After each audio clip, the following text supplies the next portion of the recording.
অম্বুবাচী। আর কদিন পরেই উর্বরতার প্রতীক এই উৎসব পালিত হবে গোটা দেশ জুড়ে। কিন্তু তার আগেই উড়িষ্যাতে পালন হয়ে গেল ঠিক একই উৎসব। এই উৎসবের নাম রজ উৎসব। এই রজ উৎসবে মনে করা হয় জগন্নাথ দেবের স্ত্রী ভূদেবী রজস্বলা বা ঋতুমতী হন, তাই তাকে ঘিরেই এই উৎসব। অম্বুবাচীতে মা কামাখ্যা ঋতুমতী হন। 4 দিন বন্ধ থাকে মন্দিরের দরজা। মায়ের জনিপিঠ ঢাকা থাকে লাল পাড় সাদা শাড়িতে। চতুর্থ দিনে মন্দিরের দরজা খোলার পর দেখা যায় সেই সাদা শাড়ি রক্ত ভেজা লাল। কামাখ্যাতে ঘটে আরও অবিশ্বাস্য সব ঘটনা, যার ব্যাখ্যা আজও মেলেনি। মা এ সময়ে সবথেকে বেশি জাগ্রত থাকেন, তাই এই সময়কে কাজে লাগিয়ে সাধক তান্ত্রিকরা অনেক কাজ হাসিল করে নেয়। আর এই অম্বুবাচী পালন হয় পুরো ভারতবর্ষ জুড়ে। মনে করা হয় মা বসুন্ধরা এখন ঋতুমতী, তাই সে ব্যথা পাবে এমন কোনো কাজই করা হয় না। ভূমিকর্ষণ, গাছ লাগানো বন্ধ থাকে এ সময়। তাছাড়াও থাকে মেয়েদের জন্য নানা বিধিনিষেধ। কিন্তু উড়িষ্যাতে ভিন্ন চিত্র। অম্বুবাচীর আগেই পালন হয়ে যায় অম্বুবাচীর সমস্ত নিয়মকানুন, তাদের রজ উৎসব। মনে করা হয় এ সময় জগন্নাথ দেবের স্ত্রী ভূদেবী রজস্বলা, ভূ অর্থাৎ পৃথিবী, অর্থাৎ বসুন্ধরা। অম্বুবাচীর মতো রজ উৎসবের সময় মনে করা হয় উর্বরা পৃথিবী এখন রজস্বলা। রজ উৎসবের নামটিও এসেছে রজস্বলা শব্দ থেকেই, যার অর্থ মাসি। পুরাণে কথিত আছে আষাঢ় মাসে সূর্য মিথুন রাশিতে প্রবেশের সময় ঋতুমতী হয়ে ওঠেন ভূদেবী। পুরাণ মতে কাশ্যপ প্রজাপতির কন্যা ভূদেবী উর্বরতার প্রতীক। তার কথা রামায়ণেও লেখা রয়েছে সীতাদেবীর মা হিসাবে। আবার তামিল মতে এই ভূদেবী দাপর যুগে আবির্ভূত হয়েছিলেন সত্যভামারূপে, যখন তিনি শ্রীকৃষ্ণের স্ত্রী।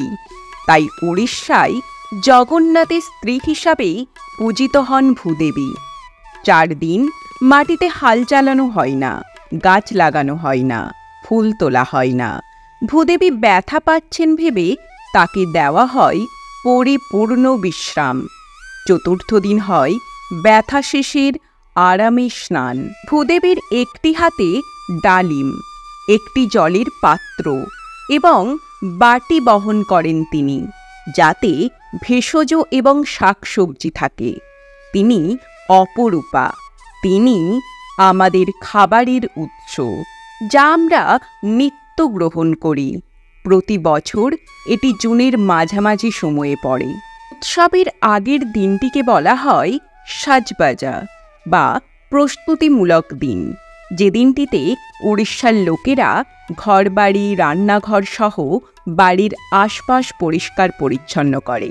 রজ উৎসবের প্রথম দিনকে বলা হয় পহেলি রজ, অর্থাৎ প্রথম ঋতুস্রাব। দ্বিতীয় দিন সূর্যের মিথুন রাশিতে প্রবেশ করার দিন, মিথুন সংক্রান্তি। তৃতীয় দিন ভূদহ বা বাসি রজ, অর্থাৎ পার হয়ে যাওয়া ঋতু। এবং চতুর্থ দিন বসুমতী স্নান। ঋতু যন্ত্রণা শেষে আরামে স্নানে পুনরুজ্জীবিত হলেন মা।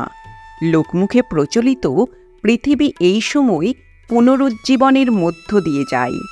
এই সময় তার প্রয়োজন বিশ্রাম ও যত্ন। এই 4 দিন ঠিক একই যত্ন দেওয়া হয় পুরো রাজ্যের মেয়েদের। এখানেই অম্বুবাচীর সঙ্গে রজ উৎসবের পার্থক্য। অম্বুবাচীতে যেখানে মেয়েদের জন্য থাকে নানা বিধিনিষেধ, ছোঁয়াছুঁয়িতে নিষেধাজ্ঞা, সেখানে রজ উৎসবে মেয়েদের জন্যই উৎসব। তাদের দেওয়া হয় আলাদা সম্মান। প্রতি মাসে মেয়েরা যে যন্ত্রণা ভোগ করে, তাদের প্রয়োজন একটু বিশেষ যত্নের। এটা বোঝাতে এবং নারীদের কষ্টকে সম্মান জানাতে এই 4 দিন স্কুল এবং অফিস থেকে মেয়েদের দেওয়া হয় ছুটি। ছোটখাটো উপহার দেওয়ার ব্যবস্থাও থাকে। বাড়ির কাজ থেকেও দেওয়া হয় ছুটি। মেয়েরা এই কদিন নতুন জামা পরে, আলতা পরে, সাজগোজ করে, আনন্দ করে। ভোর ভোর ঘুম থেকে উঠে চুল বেঁধে সারা গায়ে তেল হলুদ মেখে নদীতে বা ঝিলে স্নান করে। হেসে খেলে আনন্দে সময় পার করে তারা। দোলনায় দুলে ভালো মন্দ খাবার খেয়ে খুশিতে মাতেন তারা। এ সময় নানা জায়গায় দোলনা ঝোলানো হয়, সেটি সাজানো হয় নানা ফুলে। মেয়েরা এই কদিন দোলনা দোলে। এর পেছনের ভাবনা হল মেয়েরা ভূদেবীর প্রতীক, তাই তাদেরকে মাটিতে পা রাখতে দেওয়া হয় না। এতটাই যত্ন তাদের প্রতি প্রদর্শন করা হয়।